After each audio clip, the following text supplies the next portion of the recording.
ಯುವಕರ ಬದುಕನ್ನೇ ಬಲಿ ಪಡೆಯುತ್ತಿರುವ ಆನ್ಲೈನ್ ಬೆಟ್ಟಿಂಗ್ ಆಪ್ಗಳಿಗೆ ಪ್ರಧಾನಿ ಮೋದಿ ಸರ್ಕಾರ ಅಂಕುಶ ಇಟ್ಟಿದೆ. ದೇಶದಲ್ಲಿ ಸುಮಾರು 45 ಕೋಟಿ ಜನರು ಈ ಆನ್ಲೈನ್ ಬೆಟ್ಟಿಂಗ್ ಆಪ್ಗಳಿಗೆ ದಾಸರಾಗಿದ್ದಾರೆ. ಮನೆ ಮಠ ಮಾರಿಕೊಂಡು ಎಷ್ಟೋ ಜನ ಬೀದಿಗೆ ಬಂದಿದ್ದಾರೆ. ಹಲವರು ಸಾಲ ಸೂಲ ಮಾಡಿಕೊಂಡು ಆತ್ಮಹತ್ಯೆ ಮಾಡಿಕೊಂಡಿದ್ದಾರೆ. ಬಹಳ ದಿನಗಳಿಂದ ಹಲವರು ಪ್ರಧಾನಿ ಮೋದಿಗೆ ಪತ್ರ ಬರೆದು ಆನ್ಲೈನ್ ಬೆಟ್ಟಿಂಗ್ ಆಪ್ಗಳನ್ನ ನಿಷೇಧಿಸುವಂತೆ ಕೋರಿಕೊಂಡಿದ್ರು. ಇದೀಗ ಅವರ ಮನವಿಯನ್ನ ಸ್ವೀಕರಿಸಿ ಪ್ರಧಾನಿ ಮೋದಿ ಸರ್ಕಾರ ಆನ್ಲೈನ್ ಬೆಟ್ಟಿಂಗ್ ಆಪ್ಗಳ ನಿಷೇಧಕ್ಕೆ ಲೋಕಸಭೆಯಲ್ಲಿ ಮಸೂದೆ ಮಂಡಿಸಿದೆ.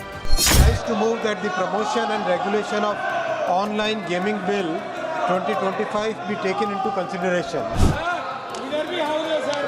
बोलो बैठो। इस विधेयक पर आप बैठिए, सबको मौका दूंगा और रात को 2 बजे तक का मौका दूंगा। जो सदस्य इसके पक्ष में हाँ गए, जो सदस्य विरोध में ना गए,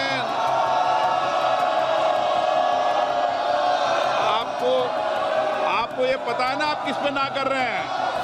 ಕೇಂದ್ರ ಸಚಿವ ಅಶ್ವಿನಿ ವೈಷ್ಣವ್ ಲೋಕಸಭೆಯಲ್ಲಿ ಮಂಡಿಸಿರುವ ಆನ್ಲೈನ್ ಗೇಮಿಂಗ್ ಪ್ರಚಾರ ಮತ್ತು ನಿಯಂತ್ರಣ ವಿಧೇಯಕ 2025 ಆನ್ಲೈನ್ ಬೆಟ್ಟಿಂಗ್ ಆಪ್ಗಳ ಜಾಹೀರಾತುಗಳನ್ನು ಸಂಪೂರ್ಣವಾಗಿ ನಿಷೇಧಿಸುತ್ತದೆ. ಬ್ಯಾಂಕ್ ಇಲ್ಲವೇ ಹಣಕಾಸು ಸಂಸ್ಥೆಗಳು ಹಣ ವರ್ಗಾವಣೆ ಮಾಡುವುದನ್ನು ನಿರ್ಬಂಧಿಸುತ್ತದೆ. ಪೋಕರ್, ರಮ್ಮಿ ಮತ್ತು ಇತರೆ ಕಾರ್ಡ್ ಆಟ, ಆನ್ಲೈನ್ ಲಾಟರಿ, ಬೆಟ್ಟಿಂಗ್ಗೆ ಕಡಿವಾಣ ಹಾಕಲಿದೆ. ಕಾನೂನು ಉಲ್ಲಂಘಿಸಿದ ದೋಷಿಗಳಿಗೆ 3 ವರ್ಷದ ತನಕ ಜೈಲು ಶಿಕ್ಷೆ ಹಾಗೂ 1 ಕೋಟಿ ರುವರೆಗೆ ದಂಡ ವಿಧಿಸಬಹುದಾಗಿದೆ.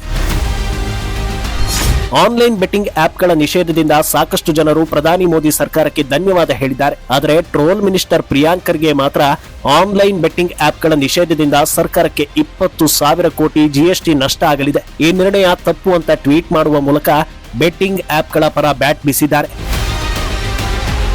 ಅಸಲಿಗೆ ಬೆಟ್ಟಿಂಗ್ ಆಪ್ಗಳಲ್ಲಿನ ಹೂಡಿಕೆ ಮತ್ತು ಲಾಭದ ಹಿಂದೆ ಭಯೋತ್ಪಾದಕ ಸಂಘಟನೆಗಳು ಕೆಲಸ ಮಾಡುತ್ತಿರುವ ಅನುಮಾನವು ಕೇಂದ್ರ ಸರ್ಕಾರಕ್ಕೆ ಮನದಟ್ಟಾಗಿದೆ. ದೇಶದ ಭದ್ರತೆ ದೃಷ್ಟಿಯಿಂದ ಮತ್ತು ಜನಸಾಮಾನ್ಯರ ಬದುಕನ್ನ ಸುರಕ್ಷಿತಗೊಳಿಸುವ ನಿಟ್ಟಿನಲ್ಲಿ ಮೋದಿ ಸರ್ಕಾರ ಈ ಕ್ರಮ ಕೈಗೊಂಡಿದೆ. ಆದರೆ ವಿರೋಧ ಪಕ್ಷಗಳು ಬೆಟ್ಟಿಂಗ್ ಆಪ್ಗಳ ಪರ ನಿಂತಿರುವುದು ನಿಜಕ್ಕೂ ನಾಚಿಗೇಡು.